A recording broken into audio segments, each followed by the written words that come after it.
ST আমাৰ লাগিবই ST নিদিলে এৰি দিয়া নহ'ব এছটি আমাৰ এই দাবী মানিবই লাগিবই এই দাবী মানিব লাগিবই এই দাবী মানিব এইবাৰ আমি সিদ্ধান্ত লৈছো অসমৰ প্ৰতিজন মন্ত্ৰী ঘৰে ঘৰে গৈ তেওঁলোকৰ গেটৰ মুখৰ পৰা আমি ধৰ্ণা কাৰ্যসূচী ধৰণে একোটা আন্দোলন আমি ঘোষণা কৰিছোঁ। উক্ত আন্দোলনটো আমি খুব সোনকালৰ ভিতৰত আমি তাৰিখ ঘোষণা কৰিম। প্ৰতি মন্ত্ৰী MLA গেটৰ মুখে মুখে আমি ধৰ্ণা কাৰ্যসূচী দিবৰ কাৰণে আমি আন্দোলন হাতত লৈছোঁ। ৩ নম্বৰতে আমাৰ প্ৰচাৰ মাধ্যমটো শক্তিশালী কৰাৰ স্বাৰ্থত আমাক যে মধ্য আৰু উজনি অসমতো যে শক্তিশালী ৰূপত আছে তাক আমি ছ'চিয়েল মিডিয়াৰ জৰিয়তে এটা আমি বেলেগ ধৰণে শক্তিশালী ৰূপ ল'বৰ কাৰণে এটা শক্তিশালী টীম আমি গঠন কৰিছোঁ। খুব সোনকালৰ ভিতৰত ছ'চিয়েল মিডিয়াৰ জৰিয়তে চৰকাৰৰ বিৰুদ্ধে আমাৰ প্ৰতি সংগ্ৰামী নেতাই ক্ষোভ প্ৰকাশ কৰিব। দ্বিতীয়তে আমি আৰু এটা তিনিচুকীয়া জিলাৰ পৰা আপোনালোকক চৰকাৰক আমি দুখ প্ৰকাশ কৰিছোঁ। যিহেতু য'ত য'ত জনজাতীয় অঞ্চল হয় ST য'ত য'ত হৈ আছে আমাৰ সেই অঞ্চলবোৰত কোচ ৰাজবংশীৰ পৰা ধৰি বিভিন্ন জাতি জনগোষ্ঠীৰ লোকে বাস কৰে। সেই অঞ্চলৰ যিখিনি মাটিৰ অধিকাৰ সেই জনজাতীয় লোকৰ বাদে বেলেগক কিন্তু মাটিৰ পৰৱৰ্তী নামজাৰি পৰা ধৰি বিভিন্ন সমস্যাত ভুগি আছে। চৰকাৰে আগতে কেবিনেটত কিছু সিদ্ধান্ত লৈ সকাহ দিছিল যদিও সেইটো কিন্তু কাগজে কলমে হৈ উঠা দেখা নাই।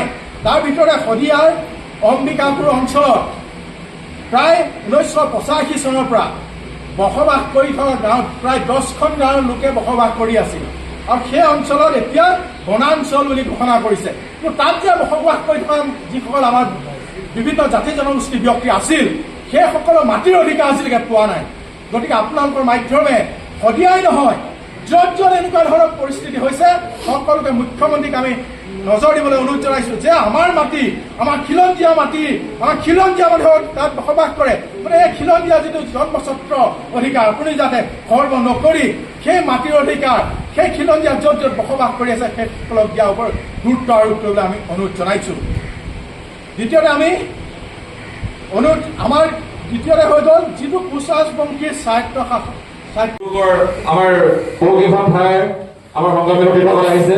আপোনালোকক উদ্দেশ্যি কওঁ আজি যিখন সভা সাফল্যমণ্ডিত হৈ গ'ল ইতিমধ্যে সকলোৱে যাতে কথাটো ভালদৰে অনুধাৱন কৰি মোৰ কথাটো মই কি ক'ব বিচাৰিছোঁ বুজি পায়।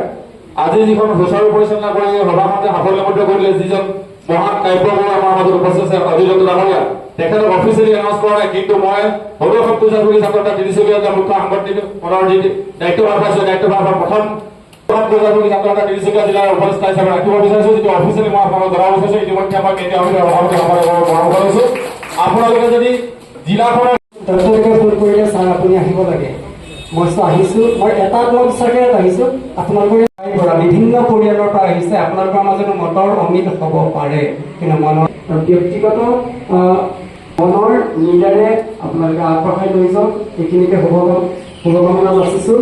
আৰু আপোনালোকৰ মাজত আজি সেইখিনি যাতে আপোনালোকে কেতিয়াও দুখ নধৰে সেইখিনিকে ক'লোঁ।